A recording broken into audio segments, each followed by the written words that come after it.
मित्रो नमस्कार.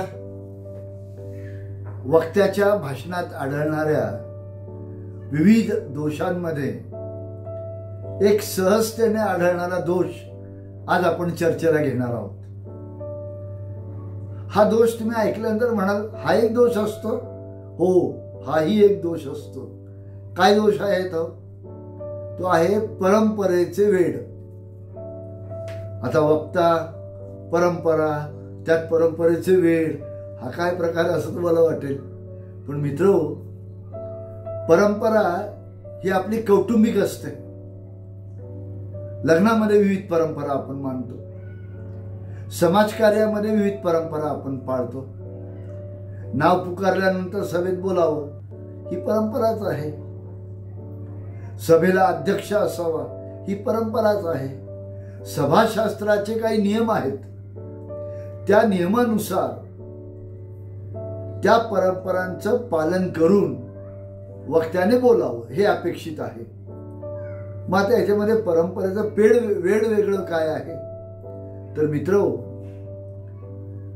सभेला अध्यक्ष असेल तर तुम्ही माननीय सभाध्यक्ष, व्यासपीठावरील उपस्थित मान्यवर आणि माझ्या बंधू भगिनींना असं तुम्ही म्हणा. हे वाजवी, बरोबर आहे, चूक नाही. मात्र अनेक वेळेला सभेला अध्यक्षच नाहीये. कुठे आढळतं असं? विद्यार्थ्यांच्या भाषणांच्या स्पर्धांमध्ये आपल्याला असं आढळतं की व्यासपीठावर फक्त एकटा विद्यार्थी असतो. जे त्याचे परीक्षक असतात ते समोर मागे बसलेले असतात आणि स्पर्धा चालू होते. इथे अध्यक्ष नाहीये सभेवर. पण तरी सुद्धा काही विद्यार्थ्यांच्या, काही वक्त्यांच्या मनामध्ये एक परंपरेचं वेड असतं आणि ते सभेमध्ये बोलायला आले की माननीय सभाध्यक्ष, उपस्थित मान्यवर असं बोलतात. आणि हे अतिशय हास्यास्पद ठरतं. मुलांचे कमेंट्स येतात, श्रोत्यांचे कमेंट्स येतात, अरे अध्यक्ष नाहीये, कोणीतरी मोठ्याने बोलतं.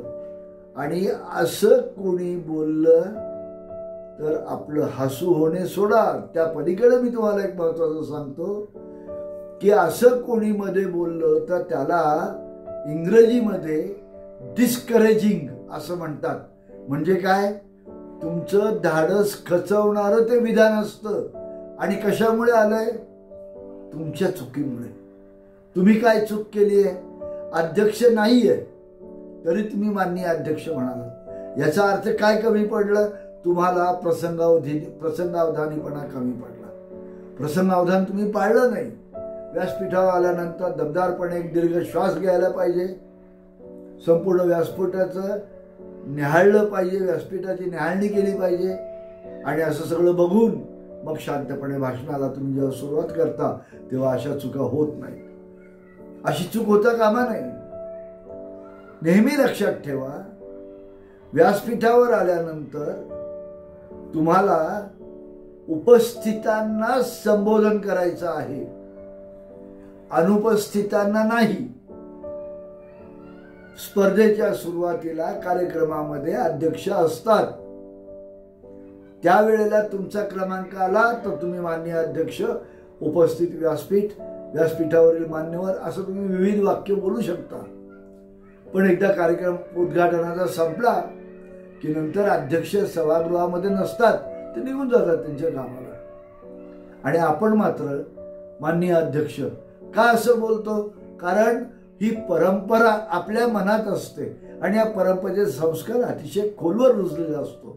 ती त्या वक्त्याची त्या क्षणाची चूक असेल, पण हे चूक नाहीये. नेहमी अध्यक्षांना संबोधूनच आपण बोलायला पाहिजे. पण आता अध्यक्ष नाहीयेत, मग इथे आपलं प्रसंगावधान कमी पडलं. आपल्याला ते लक्षात नाही आलं की इथे अध्यक्ष नाहीये आणि विकेट कुणाची पडली? आपली पडली. असं होऊ द्यायचं नाही. परंपरा आपल्या जागेवरती. आपण वेळेला व्यासपीठावर कोण आहे हे निरीक्षण करायचं आणि त्यानुसार निर्णय घेऊन भाषणाची सुरुवात करायची. म्हणजे भाषण व्यवस्थित होतं. मित्र, सांगायचा हेतू एवढाच की सावधपणे बोला, प्रसंगावधान राखून बोला, व्यवस्थित बोला, आत्मविश्वासाने बोला आणि यशस्वी व्हा. तुम्हाला हा व्हिडिओ कसा वाटला ते मला कमेंट्समध्ये कळवा. तुमची माझ्याकडनं आणखी काय अपेक्षा आहे, मी काय तुम्हाला माहिती द्यावी, तुम्हाला काय वाटतं, व्हिडिओ कसा वाटला, हे सर्व त्या कमेंट्समध्ये लिहा. तुम्ही कमेंट्स करणं खूप गरजेचं आहे. बाकी तुम्ही सबस्क्राईब केलंच आहे, लाईक करताय, शेअर करताय, कमेंट्स करा आणि मला कळवा. जिंकत राहा, यशस्वी व्हा. केवळ वक्ता म्हणून नाही, जीवनात संपूर्ण यशस्वी व्हा. हार्दिक शुभेच्छा. धन्यवाद.